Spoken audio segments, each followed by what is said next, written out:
Hello, hello, everybody. This is Neil with Portal to Ascension. So good to be here with you all. Very excited for today's show, today's podcast, and I'm going to be bringing on Mia Magik today. And Mia just came on, so we only had like 10 seconds to chat before this. And I'm really excited because I've actually wanted to connect with Mia for quite some time now, for over a year. And so I'm excited to have this conversation with her and really to get into Mia's work. So this is a highly anticipated for me conversation, and I'm very excited, a little bit nervous, and just really happy to be here and just to delve into some interesting topics today because we're going to be going deep. And the individual Mia who we're bringing on, miamagik.com with a K, I'm going to read her bio in a second.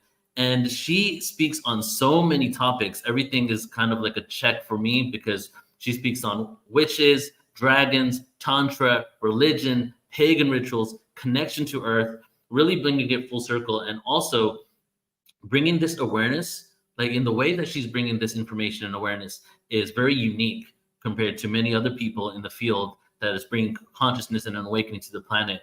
And I've noticed that she's reaching out to a whole new audience of people that are really attracted to what she's created, what she's cultivated for herself, and the style that she brings. So we'll be bringing Mia on in just a second.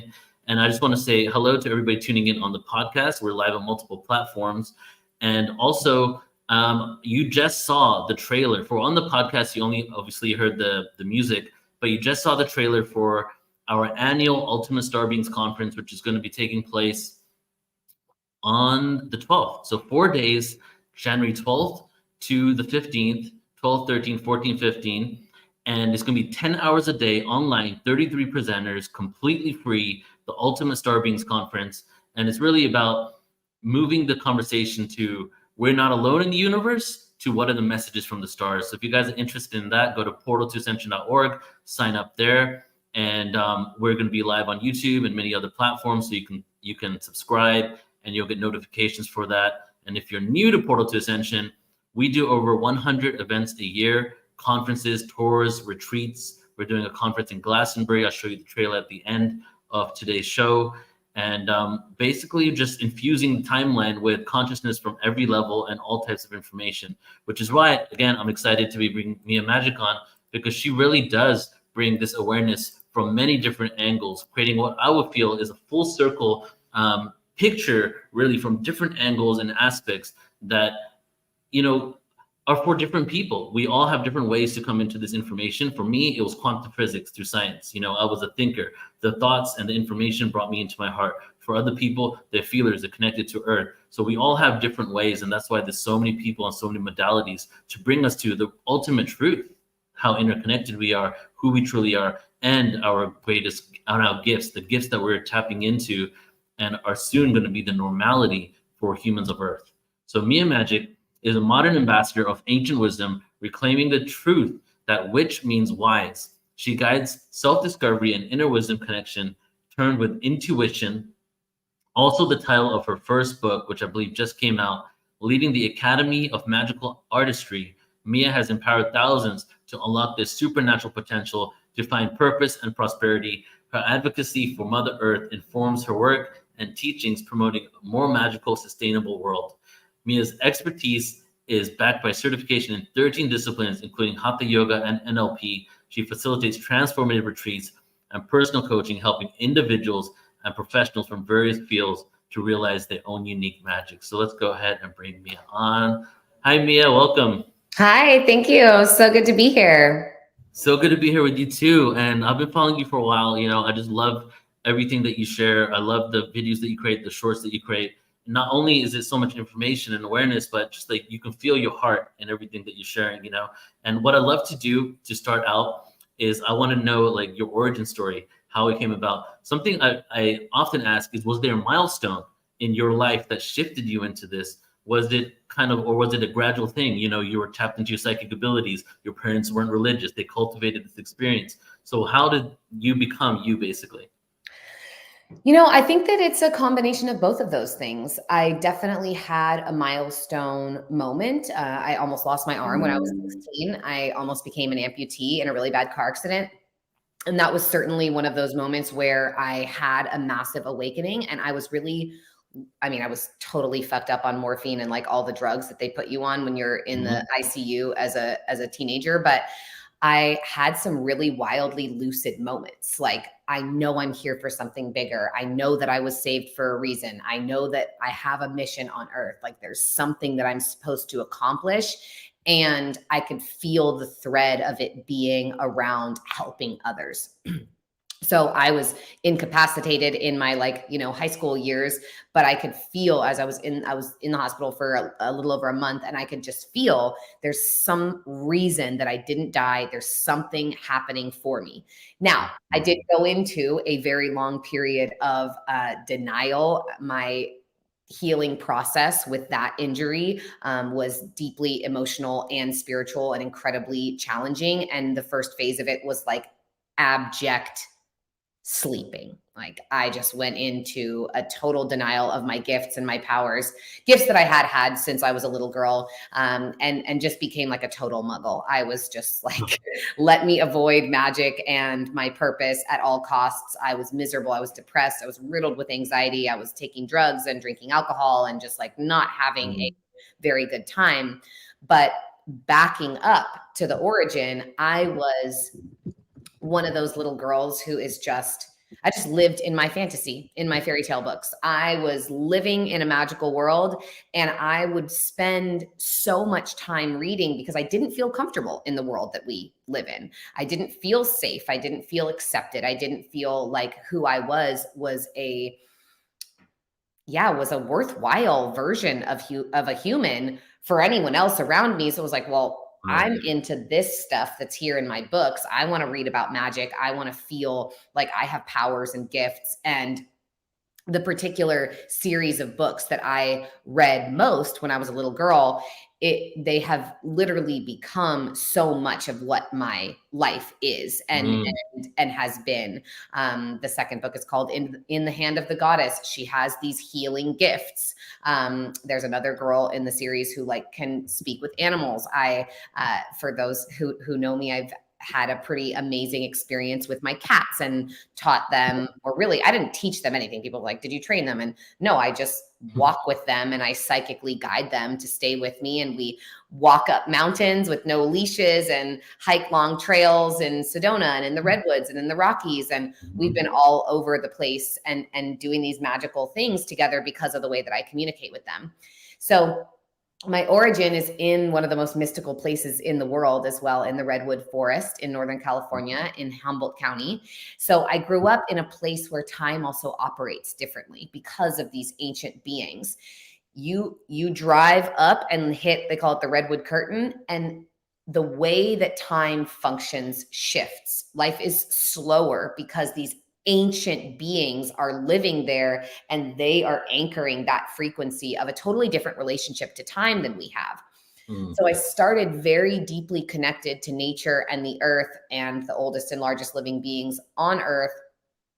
Then lived in my fantasy and fairy tales, loved magic, was not as much on the witch thing. I didn't know, I was still programmed just the way all little children are, that witches are bad and evil. So when Harry Potter came out, I was like, oh, I'm going to be a wizard like Harry Potter. I'm not a witch. But it was for me, it was a very long, slow burn. I was not one of those instant Kundalini awakening. Okay, I know that I'm a starseed and everything's perfect and this is what I'm doing here.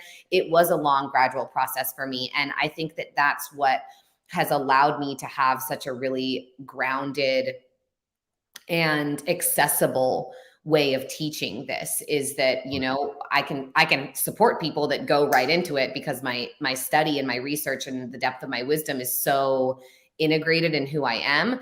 But I can also really support people who are feeling stuck and who are on the path and chugging along and doing their best, but it's not working. And that's certainly how my life felt for many years. It's like, God, I'm doing everything I know how to do, but nothing's changing, or I'm not seeing the market results that I desire. I'm not living the dream life that I want. And so I just kept going and clawed my way out of a really dark abyss. And then had my deep spiritual awakening about 6 years after my accident, when I was 22, 23. And that was really when the whole world around me started to change. And so my inner world changed as well. And then there was nothing that mattered more than finding my purpose, accessing my magic, utilizing it for healing, healing myself, then healing others. And now it's built a beautiful business and platform and ecosystem, and is courses and books and all the magic all the time. And it's been such a gift. And I really do credit like fantasy, like the stories of magic and nature. And those are the two things that really helped make me who I am. Right. I can relate to doing certain practices over and over and then not seeing results, and then maybe falling off from doing them after a few months because you don't see results. So how long did you keep with these? Was that what it was, that you had certain practices to kind of get you out of whatever energy you were in? And did you continue doing it for many years in order to transcend and get out of that?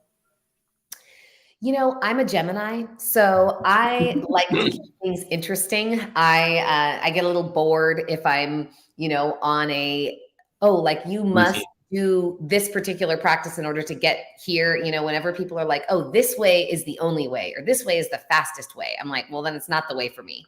Yeah. So I've studied many lineages, many traditions, the Kabbalah, the NLP, the yoga, Bhakti, Raja, Hatha Yoga, all different Vedic and Zen meditation, Buddhism, like obviously pagan witchcraft and rituals, earth-based spirituality, priestess arts, Tantra, I really just, everywhere I find something that resonates with me, everywhere I find a practice that supports me in my growth and my healing, I'm going to do it. I don't need to like stick on one path. And some people would say that, well, that's a waste of energy. And, if you spend your time focused on one thing, you're going to get farther. And maybe, but for me, I feel like the kind of teacher that I am, it's important for me to be able to understand many different cultures and traditions in order to welcome everyone in.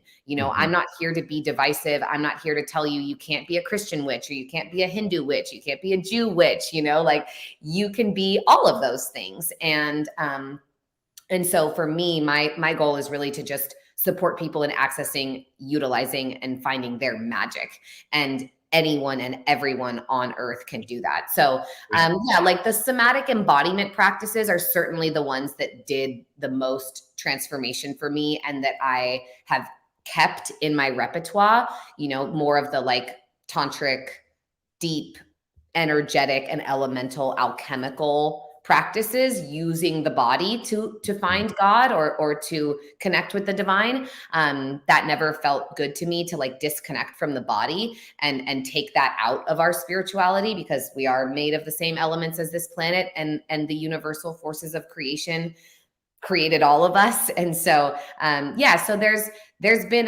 it's been a long road and a very wide spectrum of practices.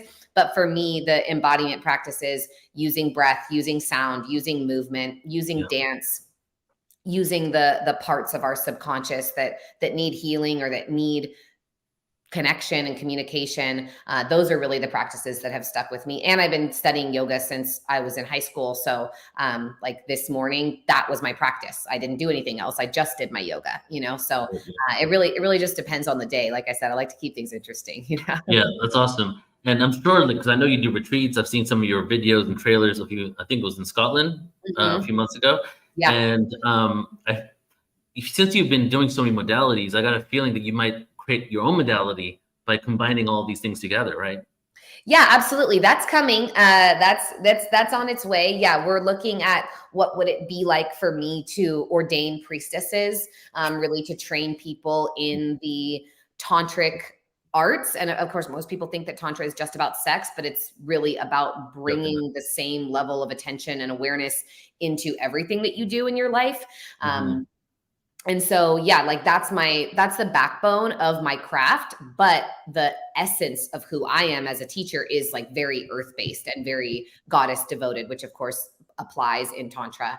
But yes, there's definitely, that's on the horizon. I don't know if it'll be coming this year. We got a lot on our plates this year. My team was just in town for the week, and we just had so much fun and crushed and just worked all day, every day, and got ourselves prepared. But that's definitely on the horizon, to create my own modality or certification around how I would train priestesses, because my retreats in Scotland, I mean, it's like going to Hogwarts, but you get naked and you use pleasure, and it's all like deeply, wildly connected to the earth. We're not like sitting in classrooms. So my retreats are absolutely my favorite part of my work and business, because I get to be with people in person and do the deep ritual and ceremony and magic that creates transformation. So so I love your psychic hit on that. It's coming soon, but who knows when I'll have the time to do For that. sure. Yeah. And so I want to get into the conversation now about witches, priestesses, goddesses. Okay. Yeah. All connected there. Yeah. And I'm deep into ancient history on our platform. We do over 50 events a year just on true history. And I'm into the whole witch history and King James and what he did with the witches and all that stuff. And you are not only very, very connected to your heart, but you're very intellectual in what you convey. And I just love the information. So I would like to do a deep dive now on, first of all, like, what is the definition of a witch? But I'll preface it with this, that there's a lot of people that have a witch wound, right? Because they've been burned at a stake, something like that.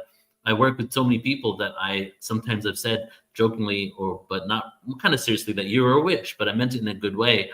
And they're intuitive psychics, and they actually get offended by it. So it seems like you're reclaiming what that really means and shifting it to, taking away all that Christian indoctrination plus some, right? So what is that to you? What is a witch, and how does it connect to the priestesses?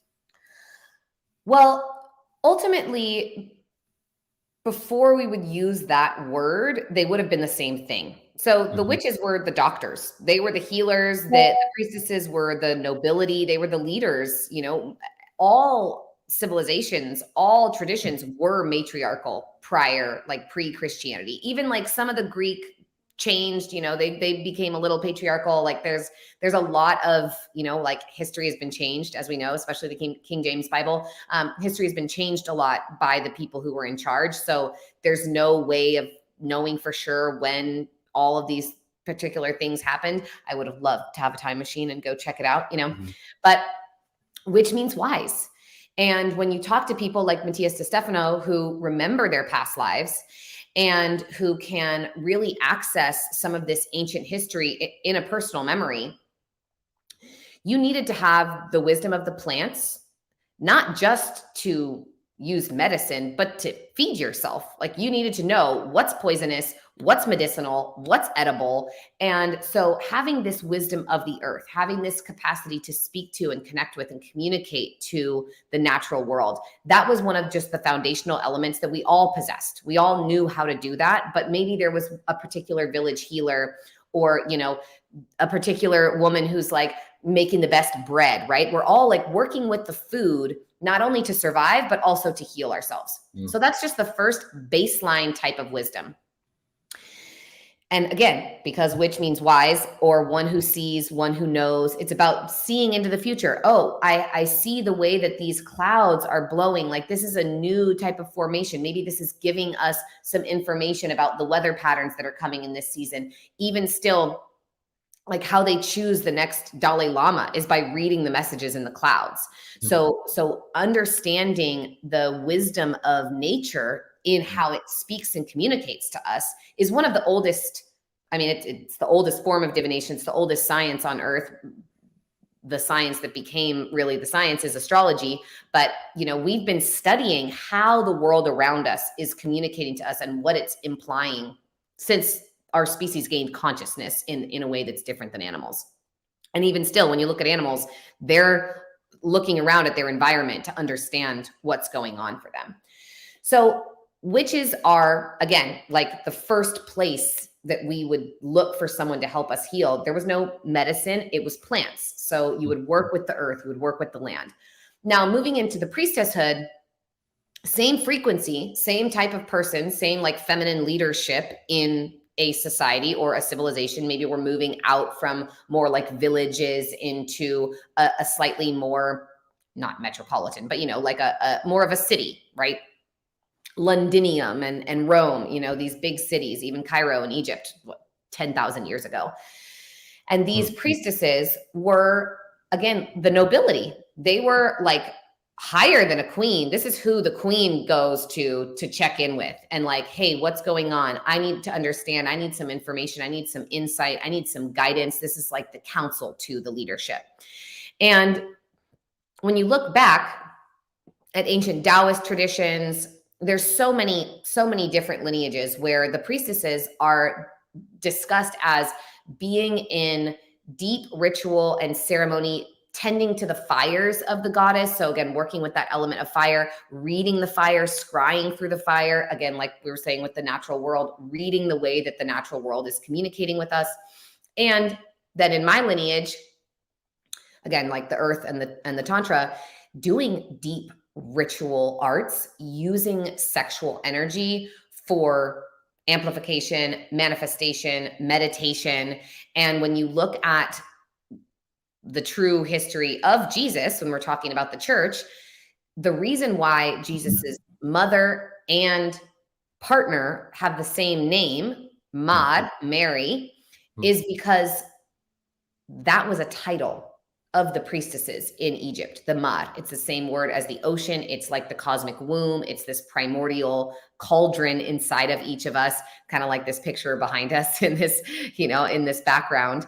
And so that title meant a queen, a priestess, a woman who had been serving as a vessel for the goddess. That's usually what a priestess was, is she was so devoted to a particular goddess, in this case, Isis in Egypt, known for magic, known for her powers of sexuality, her myths with Set and Osiris.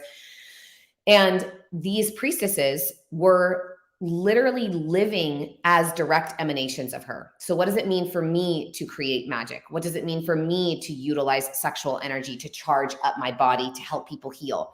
And I believe that this is how Jesus was doing miracle healings on people, is that him and his wife, Mary Magdalene, were so charged up. They were so empowered through their ritual, their light bodies. The Ka in Egyptian mythology, I'm sure you're familiar, is like the energetic body. It's sort of like an extension of our soul, but still inside of our physical vessel, or a little bit extended out from it.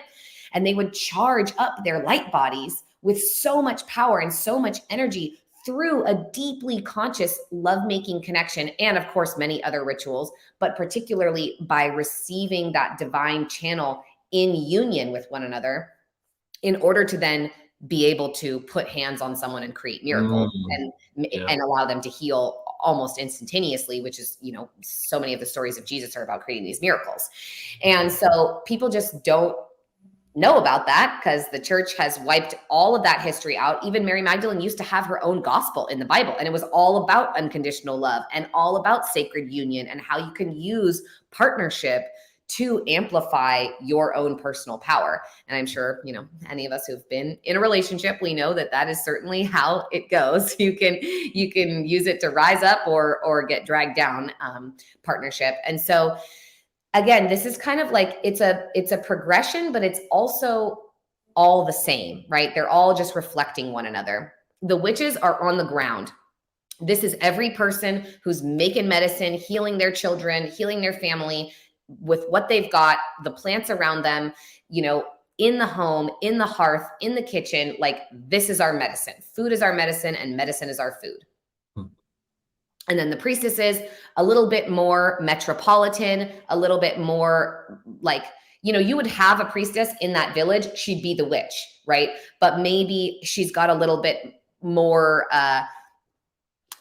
notoriety in a larger place, right? Like the oracles of Delphi. We know who they were. They were guiding the leadership. They were the ones that you would seek counsel from. And both of those iterations of the healer, of the wise woman, of the village doctor, in that way, they are just serving the goddess. Now, maybe as priestesses, they have a particular goddess that they're serving. Like, we get the term Vestal Virgins is from Vesta. That's the goddess of the hearth and home in the Roman tradition. They kept her fires burning always. Great. In Egypt, it's these priestesses of Isis, priestesses to Athena, to Artemis, all of these different goddesses. And that first witch in her home, she's just serving the goddess. Mm. She's there to honor Mother Earth and the eternal frequency of this feminine aspect of creation. Because back then, we didn't even know that you needed a man's sperm to make a baby. It would just look like, okay, maybe she had sex like 4 months ago, but you didn't see any change. And then all of a sudden, like, poof, she's pregnant. Woo, cool. That's why the goddess, this great mother, the feminine aspect of creation was our divine expression. That's why we were matriarchal, is because of course we need men, like we all work together. There's synergy and harmony, but we didn't know that the masculine biology was even a part of creating life. We didn't know. So so there's a lot we could go for hours, Yeah, but that's amazing. So, and from doing some research on the time when, witches were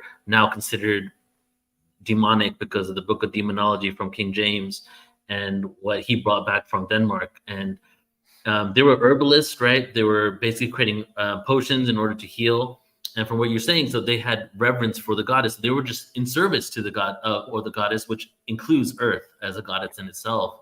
And then it seems that the priestesses had certain rituals, maybe chants, techniques, tools. Even the Marys, like we did an event called the Marys, and it was specifically about the Immaculate Conception and the traditions that the Marys were using in order to create Immaculate Conception. And it was ritualistic things in order to connect to the divine. So it's like almost like they had communion with the divine instead of just being of service to it, right? Yep, absolutely. Yeah, and it's really, it's just I believe that it's just the way that we all once functioned. Yeah. And the church did, it really, that's the one thing, like I mentioned a time machine, like that is the one time in history that I would most want to go back to, is like, who's that first man? Who is that first one that worked tirelessly to convince everyone else we must turn against our mothers, we must turn against our wives and our daughters and the people who literally brought us into this world. We must turn against them. They are villains. They are evil. Like, why? I would love to know the answer to that question, how that happened. But I don't know if we'll ever know, but someone brought something to me, another dear starseed brother, and he was like, well, obviously it was meant to happen for us to have what's happening now, because it wouldn't have happened accidentally, because I have all these stories about like, the colonizers came in and wiped out all the indigenous wisdom, like how tragic and horrible. And he's like, yeah, but that happened. So it had to have been meant to like that was destined to occur. What was going on that was out of alignment for that to be the response. And I was like, whoa, that no one had ever asked me that question before. And it really opened my own mind as well. And it's just so mind boggling that these people could be so hurt, so in pain, so maybe denied by the priestess, right? Because back then, even the word virgin it means sovereign. It didn't mean she's never had sex. It meant she's sovereign. It meant you're lucky to enter into that priestess's portal. You are blessed by her energy. You are literally having the opportunity to make love with the goddess because she is so connected to her. And so it was a gift. It was a reward. It was an honor to be with a priestess. And that's what that word virgin, it was like, yeah, it's not because she's pure and you're, like taking this thing from her. It's because she is full power and you are getting blessed with that and you are receiving. Yeah. And so much of our language and our wording has been turned against us and changed. And it really is just fascinating to me how you see, like we look at the world today and men who are in pain, who feel disconnected from the earth, disconnected from their feminine side, feel unsafe to have any emotions, right? Those are the ones who are just continuing to perpetuate these horrible patterns and atrocities and, plundering of our planet. And I just will never stop being curious. Like, who was that first one? What happened to him that he was so devastated that he decided that, okay, if you want to be a woman in power, you're going to die. And if anyone wants to support women in power, they're going to die. And that's just what we're doing. And that's it. And anyone who goes against me, you're going to die too. And here we go. New world order. I'm like, okay. Yeah, So right. Well, you know, are you familiar with cycles of time and the yoga cycles at yes. all? Mhm. So when you were speaking and before you went into talking about your friend, I was thinking the same thing as well. Like, what about the cycles of time and the concept that we go through the great year, the 26,000 years, 25,900 years, and we go through an devolution and evolution in consciousness. And when we go through an evolution, it seems that we become a matriarchal society, but the matriarchy is a system of balance, right? But there's also the wounded feminine, there's the wounded masculine. So when I started doing events in 2008, I was all about divine feminine, and I started creating divine feminine conferences, right? And then I started realizing that the masculine is, the patriarchy has been in such control that we forget that we're in the wounded masculine, right? So then I started creating divine masculine events, divine feminine, and started combining them together. But the concept is that we have fallen into this age now that we have amnesia of our connection to source. And back in those times, we were at a frequency where we kept that connection, and part of it was earth. Even, just to kind of be silly, like even wearing shoes, socks, and having being in this apartment on the second floor literally creates a frequency disconnection from earth, right? We're doing these things unconsciously because we're unconsciously living. So now we're in this upturn in consciousness, and this information is coming back, and the goddess never left, but we forgot that it was always here. You know what I'm saying? So it's like what you're doing is really assisting people in remembering their connection to the goddess. Yeah, that's right. Yeah, and Right. that's the essence of the witch wound. And something that people don't talk about very often is how the witch wound affected men. So Mm, a lot of mm, people think like, oh, the witch wound just affected women because women were the ones who were primarily killed during the witch trials. And like, yes, absolutely. Some numbers are like as high as 9 million people. That was a massive percentage of our population during that time. mm. But nobody talks about the fact that if 9 million women were killed, their sons, their brothers, their fathers, their cousins, all of the men in their life whose duty was to protect and provide for them, all of those men now see themselves as failures. Mm. All of those men now blame themselves for not being able to protect their mother or their daughter or their sister. All of those men now have internalized guilt and shame for not being able to stand up to, 4 giant guys with swords who just walked into your house and grabbed your mom and put her up on a pyre and she's dead and that's it because she healed a baby last week. And sorry, like you got to pray it away. And you're now feeling so horrific about yourself. Yeah. And every single one of those families had some masculine in them somewhere. And those, I believe those impacts of every single woman who died, who was killed during that time, that witch wound, yes, like, are women afraid to be in their power? Are we afraid to share our magic? Are we afraid to speak our truth and like say what we really mean and feel? Absolutely. Mm. But some of those same wounds exist in men and Yes. others around. Like we see men who don't feel like they're enough running this planet into the ground in a lot of ways. Obviously, we know that's not going to happen, but they are like voraciously, all this greed is like because they don't feel like they're enough. Right. Because way back then, all these ancestors throughout Europe and in the, in the colonized countries as well, they couldn't protect their Which is the people. masculine trait of protection. Exactly. And so the witch wound exists in all people. It's everywhere. And Yes. it is like, that is what my work is about, is like giving people permission to reclaim their magic, find it again. It is scary. Like excuse me, I'll just share this with y'all since we're live. Like I am going to Davos to the World Economic Forum. And I was going to do this whole like workshop at one of the wellness houses. And the guy looked me up and vetoed me. He was like, nope, she's not welcome here. Like, Wow. Yeah, Christ is the reason for the season. He is the gift. He is like, I can't believe that she's spewing all this false news, blah, blah, blah.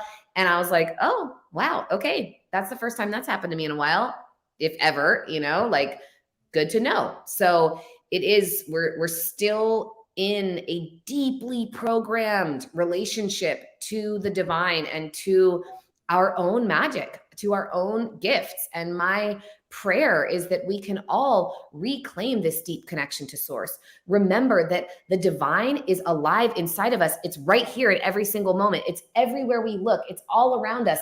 And it's specifically in the earth. It's in nature. We can go out and, like you said, put your feet on the ground, just lay upon her and receive the ultimate expression of abundance and holding and support and care and love.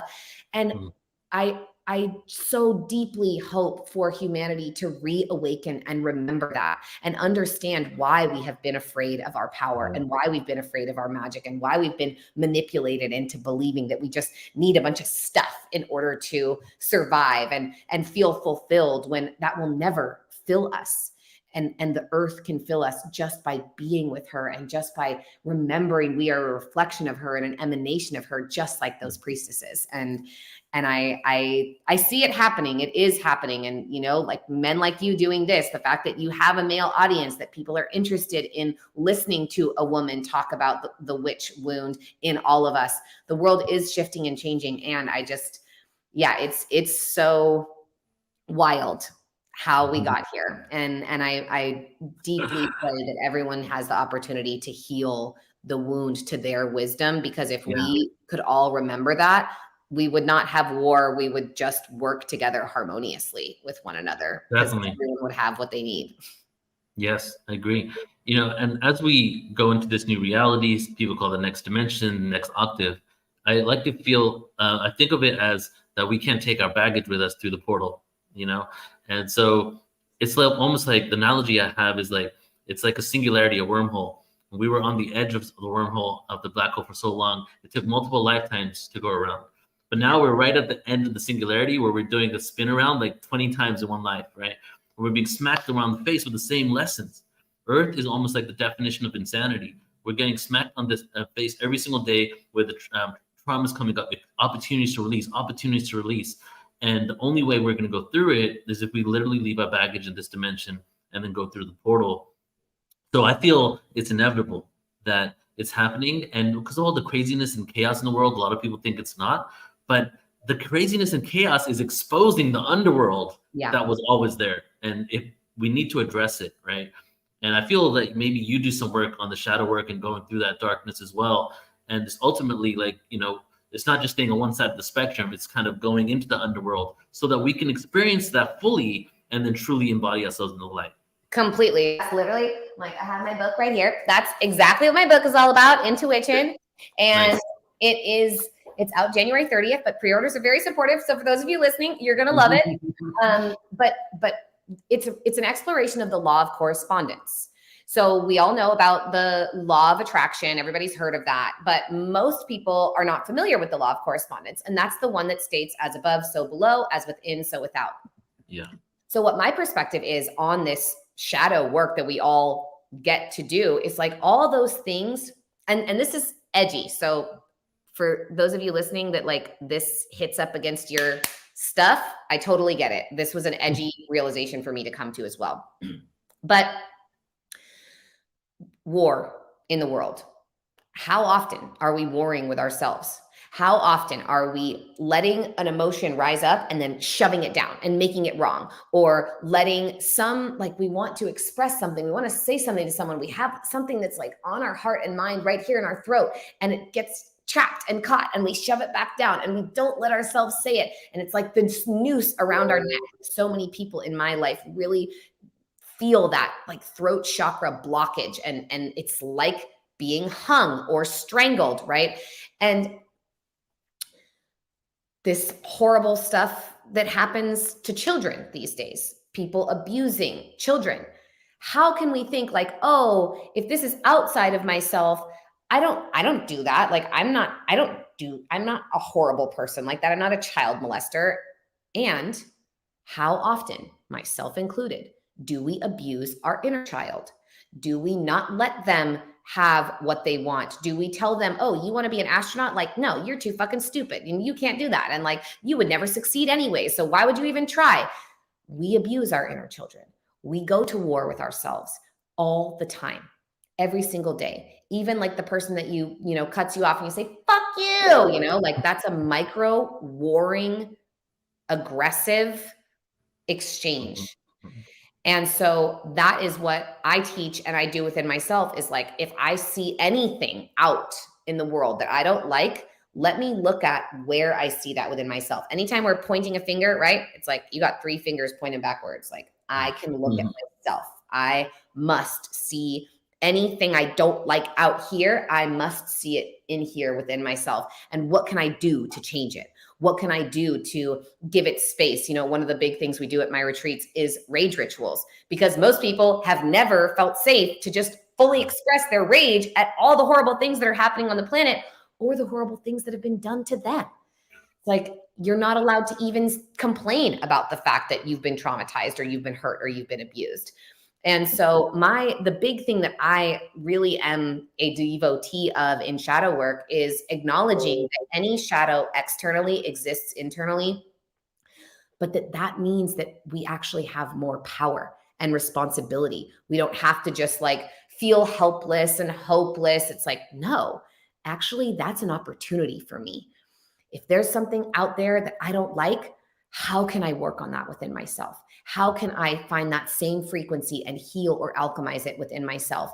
And that's certainly what I'm doing during this time, you know, when the world is crazy and I can't justify it and I can't make it make sense, but it is, you know, it is something crumbling, something being exposed, something coming to light that then, you know, in my work, there's a lot of relationship to the shadow in religion, right? That makes it, oh, it's demonic and it's bad and it's scary.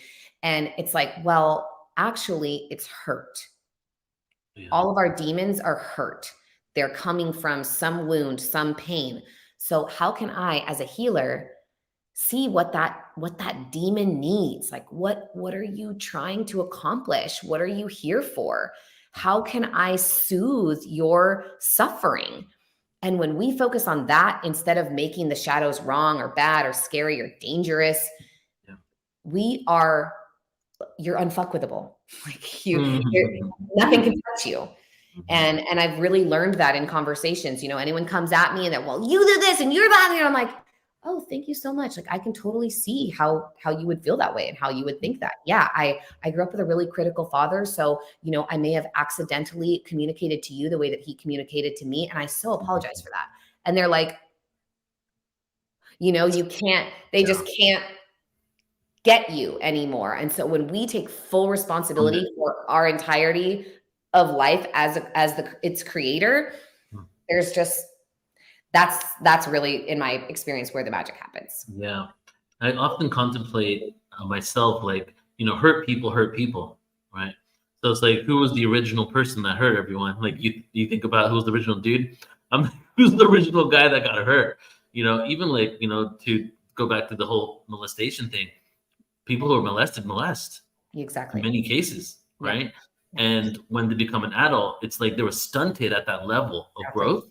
And now they're an adult body with the consciousness of that child, stunted, trying to reclaim their innocence.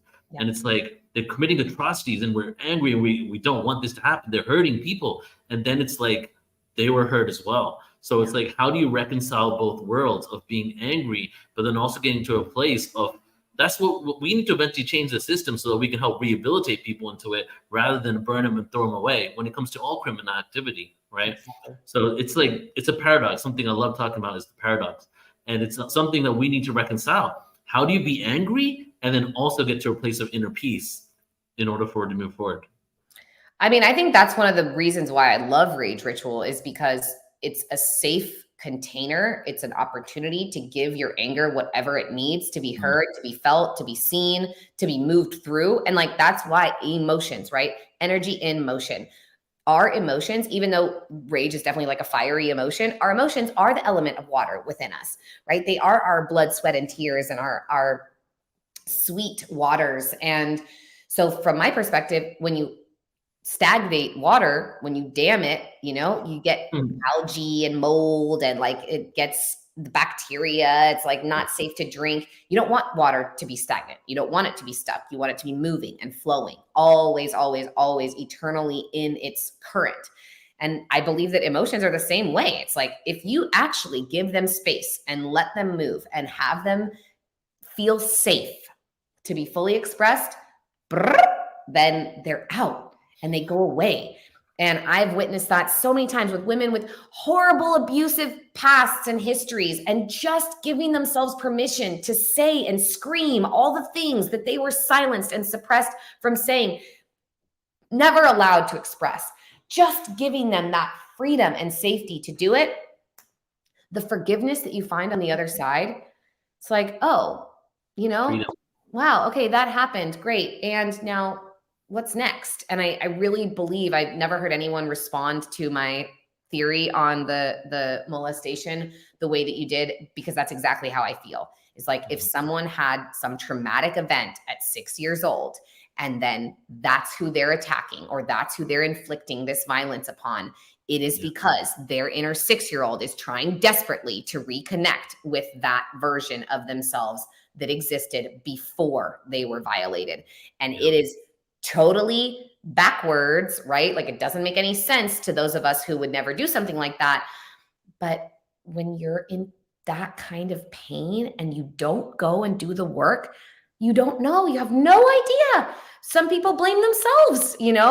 Their dad said weird things like, oh, but it's because you're my pretty girl. It's because you're my special girl. And then they never want to be beautiful and they never want to be special, and it's so important for all of us to look at all of these ways that we can rehabilitate ourselves, that we can work on any of the damage or abuse that we've experienced in a myriad of ways, in order to transform the world around us and to really change how we see and experience our reality individually and as a collective.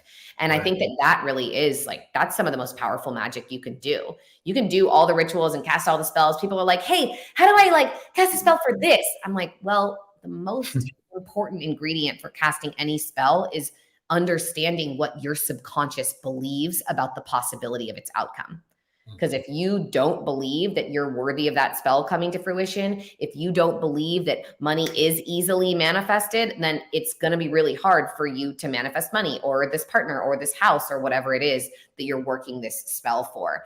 And that's why I am a healer. That's why it's the main frequency of the magic that I use, is because I find that that is the baseline that creates the greatest transformation, obviously within yourself, in order to then radiate out into your external reality. Yes, definitely. In this world of amnesia, forgetfulness, whatever you want to call it, it's like we have the opportunity to be, well, first of all, I'm creating a book. I'm in the process of creating a book called We Were Set Up. Okay. And in this, what we just spoke about is one part of it, right? And basically it's how you can't judge anyone, and God definitely can't judge us, because this reality has been set up in order to inflict certain experiences, to traumatize us, in order for us to have the ability to transcend and be in the polar opposite. However, we have two options. We can either, because duality, we can become a victim to the trauma and live it out for life after life, or we can become the masters of it, right? And right now is a time for many people to become the masters of not just the trauma of Earth. It's actually galactic trauma. We're processing the trauma for the whole galaxy, because we are star beings incarnated, So I resonate with that, definitely. And I want to segue now a little bit into, well, actually one more question about the goddess. I'm curious to know what your opinion is about gender and how it connects to the goddess. And I'll preface it with, when I started doing Divine Feminine, I was all about females, women, divine feminine energy.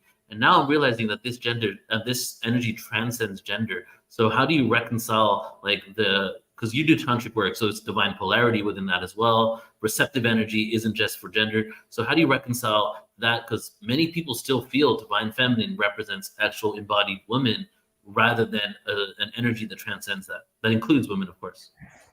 One of my favorite things about my partner, he's like 6'5", 230 pounds, like a big, sexy Viking dude. And he's always like, baby, I'm a goddess on the inside. And I'm like, yes, honey, you are, and we all have masculine and feminine. It doesn't some people look at me and the way that I've created my business and floating in fairy dust and pussy power, and they're like, wow, she's so feminine. And then some people see the way that I'm very assertive and I know what I want and I know how to get it, and I'm not going to give up until I get it, and I'm very clear and very particular, and they're like, whoa, she's super masculine, right? we all have such a spectrum. And I'm blessed to have had some really amazing training on, gender nonconforming and non-binary people, and how this is really just like they are operating really more in alignment with how we actually all are. It's confusing now and people don't understand. And of course, like, the trans movement has had a lot of, uproar and has issues with certain people, and people have issues with it. And like, there's a lot of it going on. But from my perspective, as a cisgendered woman who loves being a woman, who loves my womb and loves my pussy and loves that I bleed and loves my breasts and loves everything about getting to be an embodied goddess, like, I'm here for it. We all have the spectrum. So my giant Viking, he has feminine energy in him. He is so sweet and cuddly, and like, he's such a little baby sometimes. And I'm like, you are just a tiny little goddess, like a little teddy bear driving this ship, And I think that the essence of our creative capacity, sure, like we can put that in the feminine side, but look at how many amazing men are artists or singers or actors or painters or carpenters even. Like, okay, yes, we think of men like building, but it's creative to make a home like that, or to bring something from an idea, from this like visionary concept into fruition. That is the creative process. So I believe that we just all have our own specific and unique balance, right? If it is the poles, if it's like feminine exists on this side and masculine exists on this side, where do you live on the spectrum? And I do think that the nature of the divine has to be both, because I mean, I'm like, is there like one animal like seahorses or something that change their own gender so they can fertilize their own eggs, right? Like they can handle it on their own. Everything else, it takes two to tango. Like, we need the masculine. We need the hummingbirds and the butterflies and the long, languid tongues dripping, slurping the nectar out of the flowers. Like, we need both.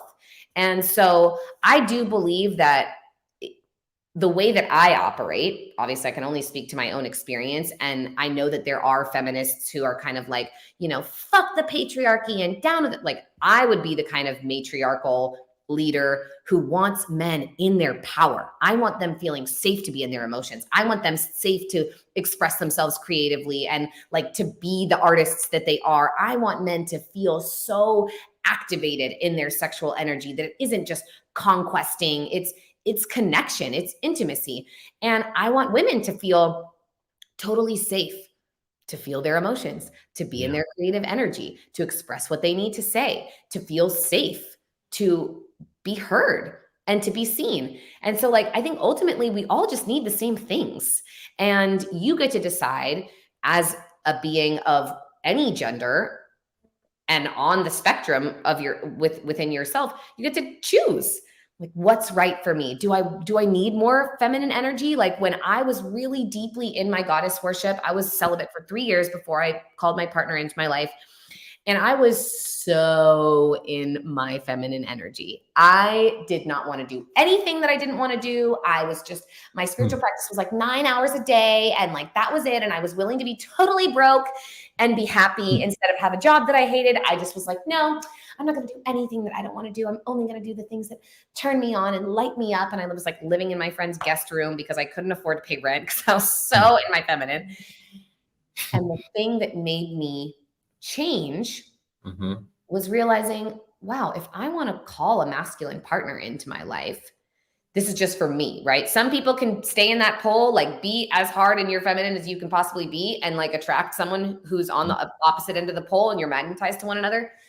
But what I wanted to do was I wanted to find myself more in the middle of that pole and create balance and synergy and harmony between my inner feminine and my inner masculine. And what would that look like if I could find balance within myself?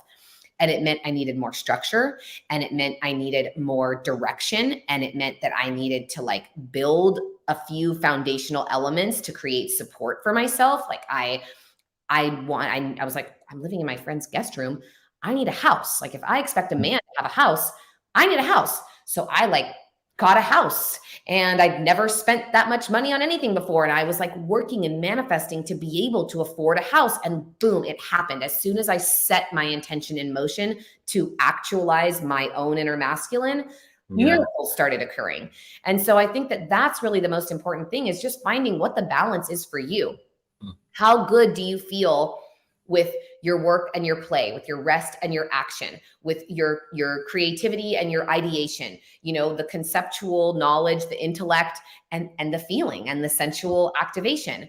And so I've found a really great balance in my life. And that's what I believe has allowed me to build $1 million business on witchcraft and pussy power. Like, never have imagined that happening before. To get, you know, a book deal with Hay House, which is the publisher that I wanted. And I didn't just get one book, I got 4 actually. And so, 2 books and 2 Oracle decks, but like these manifestation powers, the capacity to make our dreams come true. You can't just be receptive. You have to take the action. If you want to pollinate, right? Like you got to be the flower and the butterfly. And so, so I think that that's really the opportunity for all of us in this gender spectrum, is like, you don't have to be any one thing, and every version of a woman is going to look different, and every version of a man is going to look different. And it's just the sort of programmed, like, you know, the setup for this is what a woman looks like and this is what a man looks like. It's still toxifying us and making us feel like, oh, if I don't show up like that, then I don't fit into that category, or I don't show up like this, then I'm not allowed to be that, or I can't call myself that, or I'm not welcome in society, you know, and that's just a further part of the matrix setup that we're in, that we get to transcend within ourselves and choose our sovereignty in order to move forward past. And that's a big part of what I do. Like whenever I'm working with women to manifest partnership, which is a big thing that I do, been like serving so many high impact women with the love spell that I work with. And a big part of it is understanding your relationship to your inner masculine and feminine, so that you can be both receiving and taking action and doing the penetration, being motivated to move forward. Right. And it's knowing really when to go into what energy, right? And both energies are valid, to just happen to have been wounded in many ways. And when we bring to the divine level, you know, who knows what's possible for humanity? Or we can only speculate, but in a good way, probably. And the way that like you convey yourself, because you do tantric work and you work with the polarities.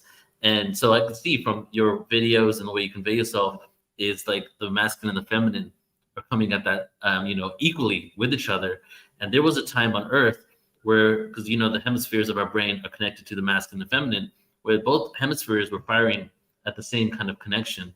And I would say the best example of that is Egypt, because in ancient Egypt, they created epic artwork that was like the laws of the universe, you know, like the eye of Horus and the cross intersection of the pineal gland, but done through art, right? And it's almost like we can't even fathom the technology that they had, because we're so one-sided on our reality that we can't see how they creatively created and showed us basically how to rebuild civilization if there was ever a reset. You know what I mean? Absolutely. Yeah. And I think that that pictographic language was one of the main aspects of using the feminine side of our brain. Is like, it makes sense, right? That's why my book has all these symbols. It's like, okay, what does the serpent mean? What does the eye mean? What does the feather mean? What does the mountain and the cloud and all of these things?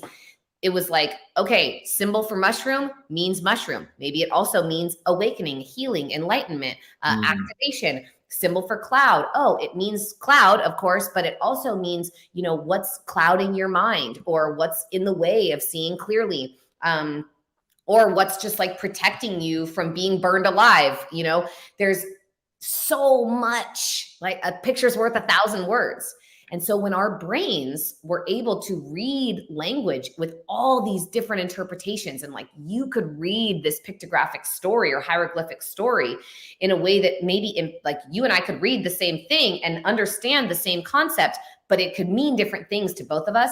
And when we shifted into abstract language, that's when the hemisphere of our brains really changed, because now all of a sudden this mark And if I add these 2 other marks to this mark, then this means something different. But if I make this mark the way that it is, and then I add this mark to this thing, then this means this. But then if I change this order of these 2 marks, it means that, just like totally convoluted. Very linear. Pardon? That's very linear. Exactly. But very abstract. It's like, you have to really like put all the pieces together, literally and figuratively, with our letters to make words. And so, so that was really the time. And Leonard Schleyn's book, Alphabet versus the Goddess, which is my absolute favorite book, really explores this a lot more. So if any of you are interested in like diving in deep to it, it's a very academic style text, but I was rapt and totally enchanted by it. And it talks all about that, how that side of our brain changing is what was really the dawn of the patriarchy. And you can see in Egypt how the gods and goddesses, everyone is equal. There's goddesses that are, 50 feet tall on the side of the pyramid, like standing there looking at the god, and it's equal. And then there's even the ways that one of the interpretations is like the ways that which foot is moving forward. So sometimes they'll have their right foot moving forward on a feminine being, and sometimes they'll have the left foot moving forward on a masculine being. Like we're always walking forward in balance with one another, and we're always creating that harmony between our 2 energetic poles. So beautiful, the symbolism, right? And even the Sphinx was a lioness, right? It's a feminine energy. And it was taken to be a masculine. So it's interesting when you realize it's not 3,000 to 4,000 or 5,000 years old, and it's like at least 12,000, 13,000 plus, right? Temple of Luxor, we just took 2 tours of people to Egypt, and there's evidence to suggest the Temple of Luxor is over 200,000 years old. Yeah. There's a whole wall about a cloning process. Yeah. Right? What else was 200,000 years ago? The Anunnaki story, So when we start realizing that we've been through cycles of time, and you can track these civilizations based on their fall from grace. Yeah. You can even see when they went from matriarchy to the patriarchy, right? And now it's just time to go back up again, right? That's right. Just together, like rising tides lifting all ships, Yeah. And it's like the one empire that never crumbled is the Roman Empire. People think that Rome crumbled. It became the Catholic Church. It's still alive, thriving in little Vatican City with all the gold from all over the world, So it's really time for all of us to just, reclaim our own inner empire and what we're capable of as starseeds, as emanations of the divine, as elemental beings. Like the earth is your body. It's your bones, just like the stones in the mountains. The water is your blood and your saliva and your tears and your sweat. And you breathe the air that you exchange with all of the trees in the natural world all around you. It's the wind within you. And there's electricity making your heart beat and making all of your hormone systems function and your neurons fire. That's the fire inside of you. And we are literally made of these same elements as creation. And all of these old civilizations were so well aware of that. And we were utilizing these truths to create miracles and literally anything and everything that we desired to be gods. I think that's why, from Egypt, who then, was conquered by Greece and conquered by Rome. That's why the gods are depicted as humanoid beings, is because we are capable of being gods. We've just been so stripped from that awareness. And like you said, just forgotten. Yeah. Right. So before, I want to get into your book in a second here, but I want to speak about one of my favorite topics really quick. And I don't know if it's going to be a long conversation or if it's going to be short, but it's dragons. Okay. Oh, yes. So a year ago, no, right? Like a year ago. So I'm connected to the Red Dragon tribe. And a year ago, I had past life regression, where I visited the 3rd star in Orion, and I went through all of these different experiences where I went through the inner earth to meet a dragon tribe that helped steward the birthing process. Because the womb, as you know, is the portal from another dimension. And the dragon spirits, the Red Dragon tribe, are the stewards of the souls into the womb. And then I had another regression, and all of a sudden I'm on the same planet. And then I was in a plant medicine ceremony, and I'm back on the same planet. So it was 3 different experiences in 1 year where all this dragon awareness came. The year before the year of the dragon, right? And now all the conversations, I'm meeting people on the street, I'm talking about dragons. I didn't even realize that my computer, MSI, has a red dragon symbol on it. I've had this computer for 5 years, right? So I know that you have a connection to the dragon. So I'd love to just give you the floor and just share whatever you want about them. Yeah, well, the dragons are the keepers and guardians of treasure, and the OG treasure, the ultimate treasure, is the womb, is that portal to the divine energy. And the way that knights are a brotherhood, dragons are a sisterhood. So they are very, the conversation that we just had very much leads into dragon energy, like very sort of, reptilian, not in the context of the word that we would think to use now, but they have that like kind of masculine, right? Like scaled, winged, right? Like leathery, the way we think of them would be sort of masculine, but they are all serving the goddess, and they are all in that primordial energy of creation in a way that like no other mystical or mythical being is. They're very non-binary, but they're also hyper feminine and hyper masculine. So I have many female dragons that I work with. I've had a couple of run-ins with like some masculine dragons, like in Kauai and stuff, but like the dragons that work with me are like definitely feminine dragons.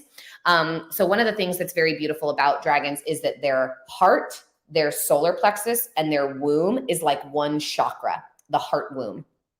It's a portal itself of creation, but the way that we look at those three chakras, so if the heart is the chakra of air, and air fuels fire, which is the chakra of the solar plexus, and then that fire, that love, that gratitude is breathed into that which powers the portal of creation, the womb, the second chakra. And so when I've gathered with other dragon women, I don't know very many of them, but I got a couple of them. And when we all gathered once at Burning Man, the three of us, we just held onto each other, linked our heart wombs, and we stood there and generated a portal and started birthing dragons into the world, which was so amazing. And I love being the kind of person where I get texts at least once a week, like, oh my God, Mia, I finally met my dragon. I'm like, great. So for me, I actually met my first dragon in a past life regression as well. And I became the dragon, and I was looking at Mia's higher self, but I was the dragon. And so it was like this very soul contracted sort of, not like love triangle, but you know what I mean? Just like it was all very connected.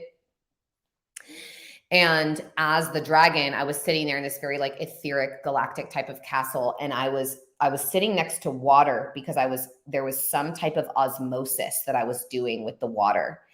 And I was understanding how I relate to light and use that osmosis with the water. Like that's what the breathing fire energy is because we are charged by the light, very like solar, in that semi-cold blooded way that reptiles are, like literally getting charged by the sun. That charge from the sun is what can then allow dragons to bend and refract light. So if anyone has seen Pete's Dragon, the kids movie, there's some like Pete's Dragon and Raya and the Last Dragon have serious, actual, real dragon magic in them. Those people know about dragons because they put real dragon magic in there. So the way that Pete can go, Elliot, I hate that name for the dragon. That's like definitely not his real dragon name, but that's okay. Anyways, he can go invisible because he can refract and bend light.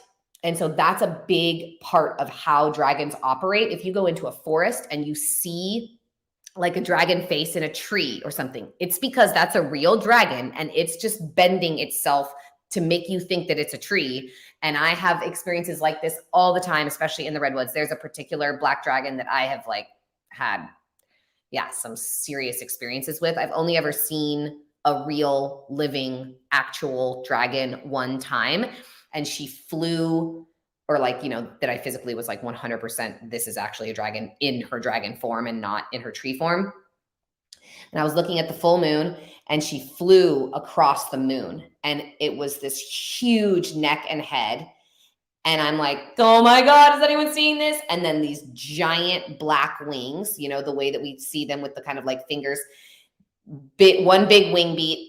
She's flying across the moon, one other wing beat, then long tail, and she was gone. She was across the moon. And she was invisible again.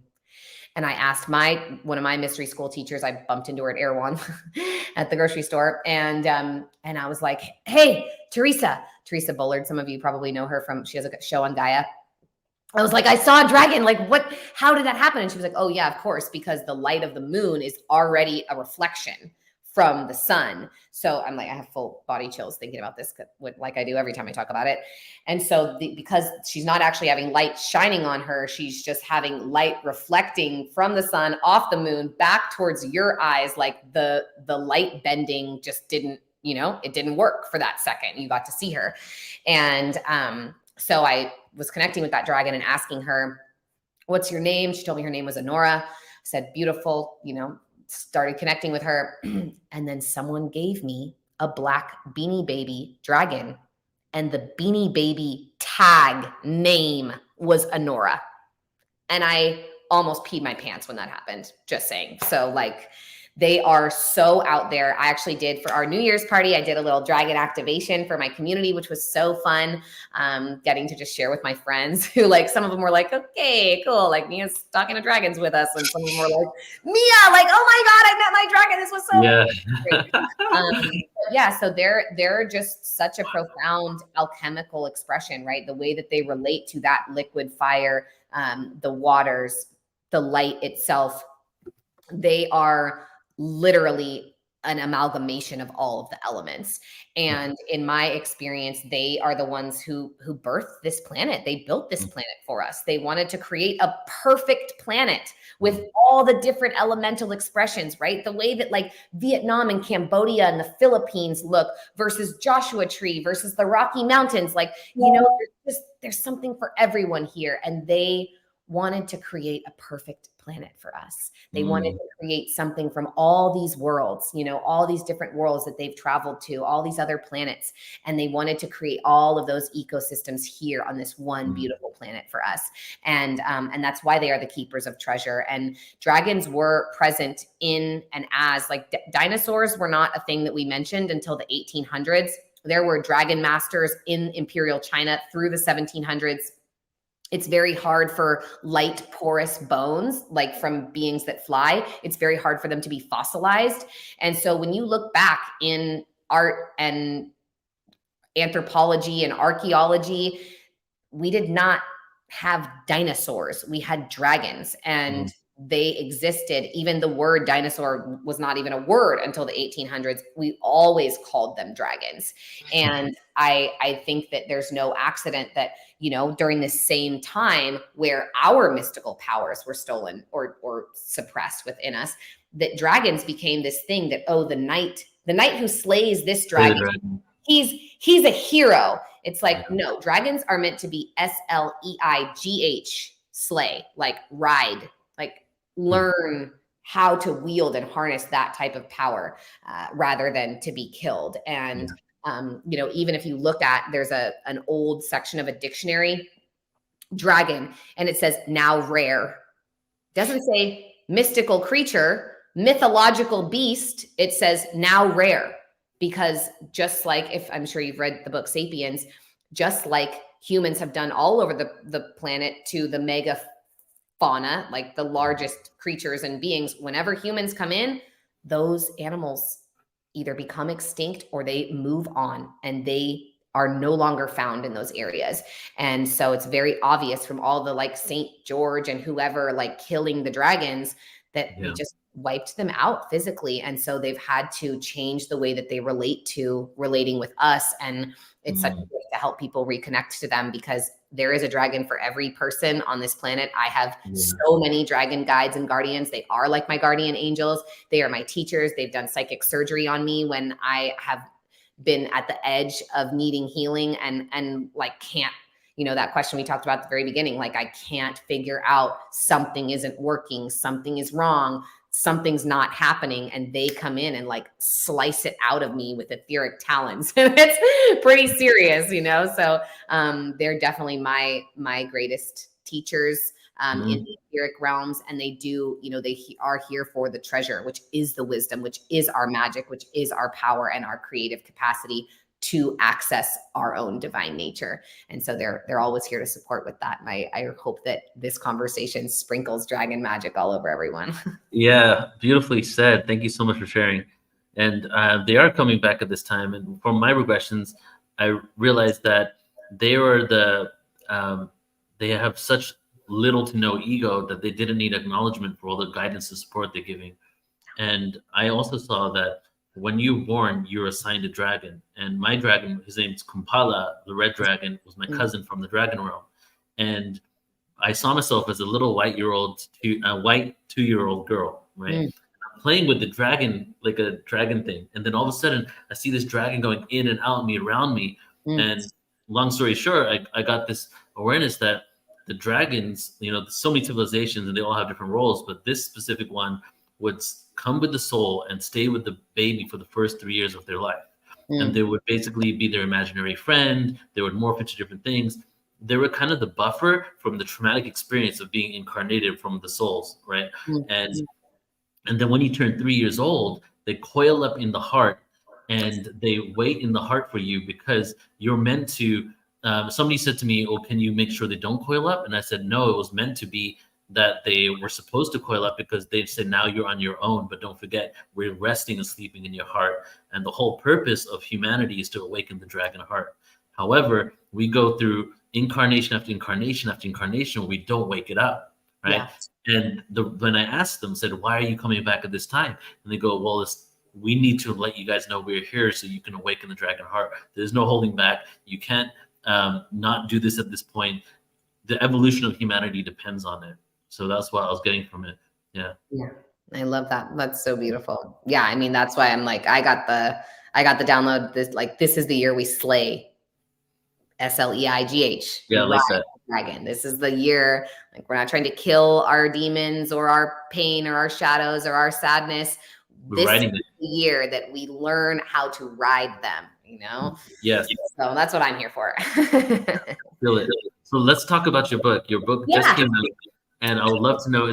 First of all, when my assistant told me the title, I was like, epic title. Like, IntuWitchin is such a great name for the book. So let us know what it's about. What people can expect if they're going to read this. Yes, absolutely. So this is a beautiful, deep exploration, again, of the law of correspondence, of as above, so below, how the language of the universe communicates to you. That's why there's all these little symbols on it. So it's a deep dive into each of the elements. So earth and water, air, fire, and spirit.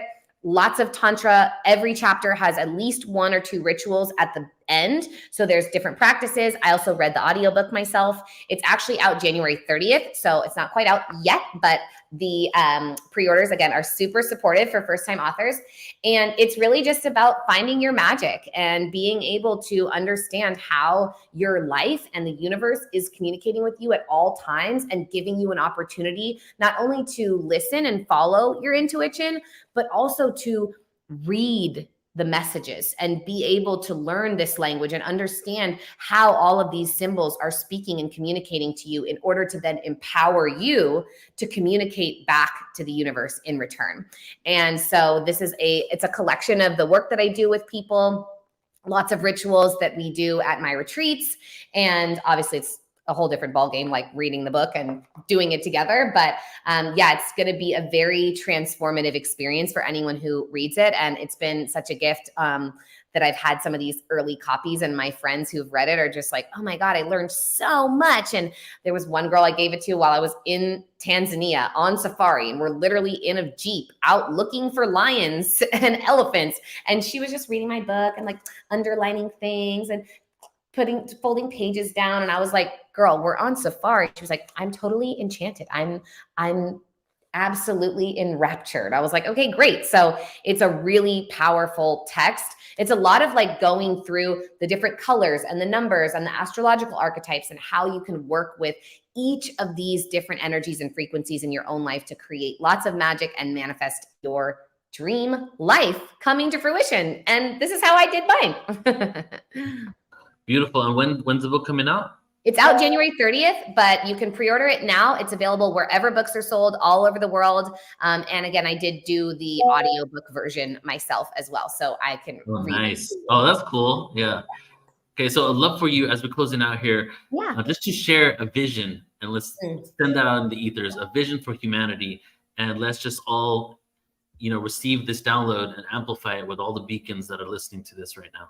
Oh, my prayer and vision for humanity is that we reclaim the true gems of wisdom and power and magic and connection that we are so capable of accessing within ourselves and with each other, that we remember this is the year to slay the dragon, to ride the dragon, to accept our shadows and our pain and feel comfortable and safe alchemizing them, and that we work together in harmony with our masculine and our feminine, with all of our creative gifts, with every single part of our souls and ourselves, feeling safe, experiencing compassion, being accepted, and that the powers that be that rule and lead our planet find healing for themselves, so that then healing and health and well-being and wellness are the markers of our society's success, and that those are the goals and the efforts that we put forth our greatest energy and commitment and devotion, and that we can live in a world where we can ride on dragons in this lifetime and feel whole and complete within ourselves and synergize our lives with the lives of everyone around us. And so it is. And so it is, and so it is, and so it is. Yes. Mia, thank you so much. It's been really nice talking to you. Thank you, Neil. Yeah, you too. Yeah, I appreciate everything you're doing. You're absolutely incredible and doing some amazing work. Your frequency comes through in all that you create, and I just appreciate that we have this time together. Thanks, brother. I appreciate that so much. So fun to do it live. Thank you all so much for listening. What a fun conversation. And yeah, I'm so blessed to be sharing this magic. You know, this is really, I'm just doing it for my inner child. This is what she needed. This is who she needed. That's the best way to do it. You know, yes. So just, it's all for those little children inside of us. You know, we just wear these adult bodies to play pretend, but we're all just little star seeds inside. So that's who I'm doing it for. So thank you so much for sharing the magic here with me, Neil. I appreciate that so much. Thank you, Mia. Looking forward to connecting again. Take care. Bye. Bye. All right, everybody. So thank you all so much for tuning in. Before we close out, I'm just going to give you a quick announcement. First of all, thank you to Mia. Share this around wherever you can.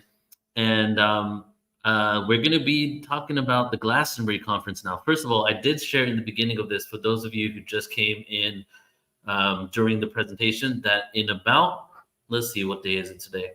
It's the 6th. On the 12th, in 6 days from today, we have the Ultimate Star Beings Conference, okay? And I showed the trailer, but I think I cannot do it justice without showing you the website. So here we go. I'm going to show you the site. It's a completely free event, 4 days. We have like over 1,000 people signed up just for the StreamYard room. And we're also going to be on YouTube, Alan Steinfeld's New Reality YouTube, Portal to Ascension YouTube, Portal to Ascension Twitter, Facebook pages, Instagram. We're going to be live in many places. And you can go to portaltoascension.org, upcoming events, and click on I think it's the first one, Ultimate Star Beings. An exploration and an expose of extraterrestrial races that inhabit the universe. Friday 12th to Monday 15th. Free or by donation. So sign up on the website or subscribe to our channel, click the notification bell, and you'll get notified because we're going live every single day on our channel. On the 11th, January 11th, we're doing an all-day panel day on the YouTube channel, youtube.com/portal2ascension. We have the Experiencer panel. We have the Galactic Origins panel. And we have the Ascension panel. This is what we're going to do in order to create the energy moving forward into this actual conference, okay? We're going to go and have amazing discussions for the whole day. And then we're going to go into 4 days, 8 to 10 hours a day of this conference here, free or by donation. So sign up on the website. Some people: Mary Rodwell, Jordina Roscoe, Craig Campavosa, Phil Gruber, Althea Lightcoast, Rebecca Hardcastle, Marissa Starseeded, Sandra Walter, of course, Alan Steinfeld. So check it out on the website. And then the last thing I'm going to share with you all, let's stop this share here and get to it,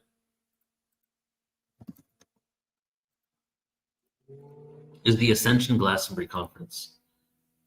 And this is our second annual conference in Glastonbury, September 27th to 29th, 2024, Glastonbury Town Hall. And it is truly going to be so incredibly fun, powerful, impactful. There's going to be tours, Ancient Avalon, King Arthur tours, the 2 days before the conference. Then we have 3 days of a conference where we have Laura Eisenhower, Tim Tactics, Magenta Pixie, Adam Apollo, Sarah Cosma, Brexman Cosma, Maria Wheatley, Oliver Huntley. Some amazing people are going to be a part of this. The days, as I said, 2 days before, we have the tours. On the Monday, we have post-conference workshops. You can see right here. And then on the Tuesday, we're doing a stone circle tour of the the southwest of England. So it's like a conference, a tour, a retreat, an experience, all of that combined in one. So if any of you guys are interested, go to ascensionglastonbury.com and check it out there. And the other events, portal2ascension.org.